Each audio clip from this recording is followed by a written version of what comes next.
Hey everyone, Father Lane here. Welcome to another class on our course on the Pentateuch, and you can see we are in the wilderness here in Central Oregon, an appropriate location to discuss the second half of Genesis, where we're going to hear about how the patriarchs spent a lot of time wandering in the wilderness. Let's go ahead and look at our agenda for today.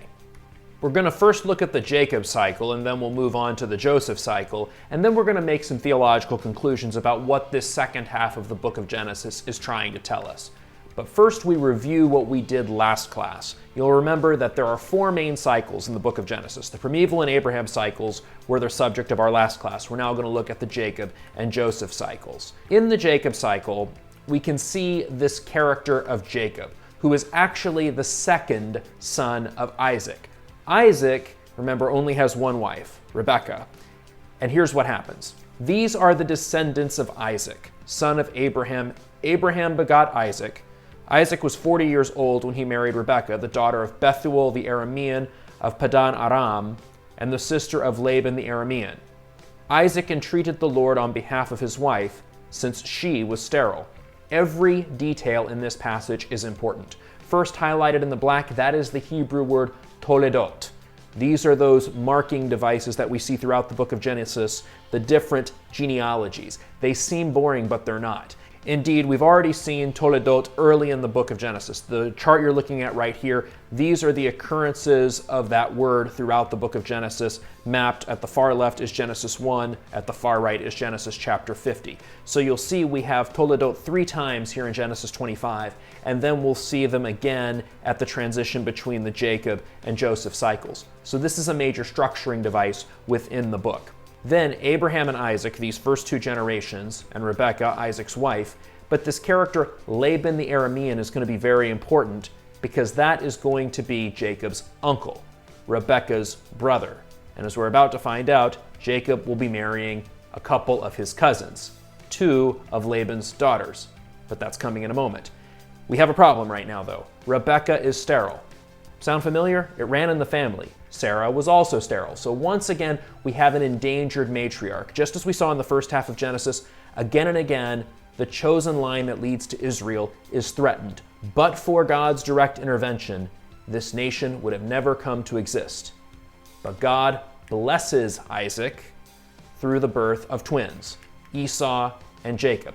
And there's more to this story than meets the eye. As you can see on this map, Israel, of course, Israel will be Jacob's new name later in the cycle.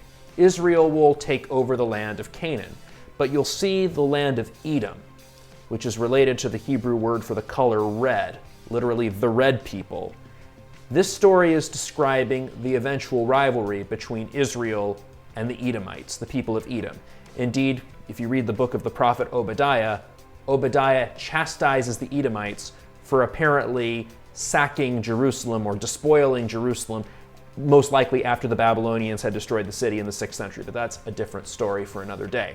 Anyhow, Esau is going to be deceived first out of his birthright and then later out of his blessing.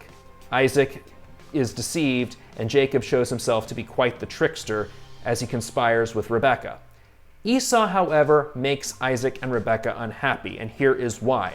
We're told in Genesis 26, when Esau was 40 years old, he married Judith, daughter of Beeri the Hittite, and Basemoth, daughter of Elon the Hivite. But they became a source of bitterness to Isaac and Rebekah. Esau marries a foreigner. That's going to be a no-no for the Israelites later on. Jacob, therefore, is instructed to do something different. We pick up in Genesis 28. Isaac therefore summoned Jacob and blessed him, charging him, "You shall not marry a Canaanite woman.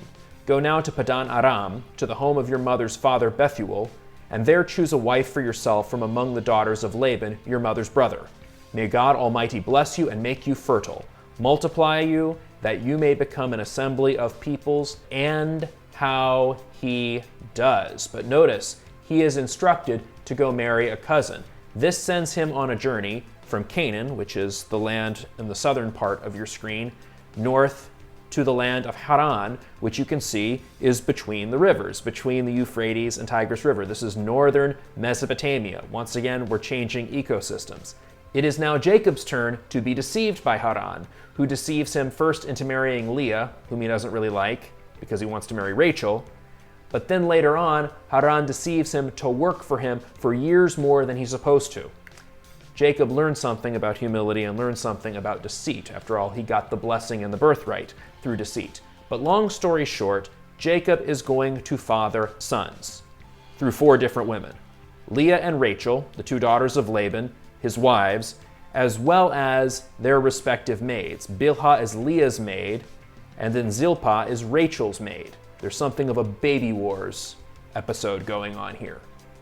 Long story short, God works through all of this. God ultimately founds these 12 tribes, and they will receive his blessings. Jacob is remembered in the subsequent tradition favorably, in spite of his many character flaws. After some transitional episodes, this moves us to zero in on one of those 12 sons, Joseph, who is Jacob's favorite, and this starts the drama that begins the Joseph cycle. Long story short, the 11 other sons don't like Joseph being the favorite, and so they sell him into slavery. At this time also, a few other things have happened.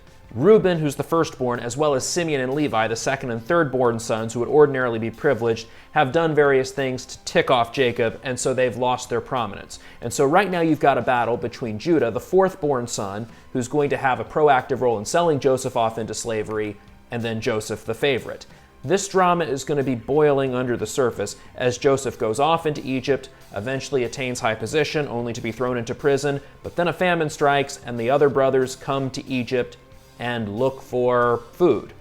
Ultimately, they find both food and Joseph, culminating in this climactic moment in which Joseph, who is hidden from the brothers' eyes, declares to them, "I am Joseph," he said to his brothers. "Is my father still alive?"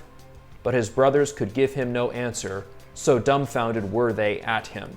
Notice what's happening here. The brothers and Jacob have left the land of Canaan, they've left Syro-Palestine, the Holy Land, and have moved off to another ecosystem. They've moved to Egypt because that's where they can find food. They will still be there, at least their descendants will be there, at the beginning of the book of Exodus. So let's do some theology with all of this. The first thing I want to do is return to this chart I showed you in our last class, in which we said bad people build cities and good people build altars. Notice the location of 2 altars built during the second half of Genesis. Isaac builds an altar in Beersheba, and Jacob builds an altar in Bethel. So what? Well, here they are on a map. Notice where Bethel is. It's in what will become the northern kingdom. Beersheba is actually south of what's on this map, but it's the southernmost point of what will be the United Kingdom, and it will be the southernmost point of what will be Judah. So that sibling rivalry between Judah and Joseph, that's already taking place. You can see both northern and southern influences here in this shared history reflected in the book of Genesis. Also, along the same lines, the book of Genesis concludes, right before Judah dies, with him giving his blessings to his 12 sons. Some of them are pretty nasty because Judah doesn't like all of his sons, but he gives abundant blessings to both Judah and Joseph. There will never be a tribe of Joseph. Instead, you'll have the 2 tribes of Joseph's sons, Manasseh and Ephraim. They will be the 2 most prominent tribes of the northern kingdom. Incidentally, there's still only 12 divisions of land when Israel comes into the land because the Levites don't have their own area. They live interspersed because they're the priestly tribe. So as the book ends, we're still left with a little bit of suspense. Will God favor the northern tribes, represented by Manasseh and Ephraim, the sons of Joseph, or will God favor the southern tribes, led by Judah, who ultimately inherits the Father's blessing and redeems himself? I'll give you a hint. Jesus is a successor of Judah. That's why he's called the Lion of the tribe of Judah in the book of Revelation. So much more to say, but we don't have time. Until our next class, read well and pray well.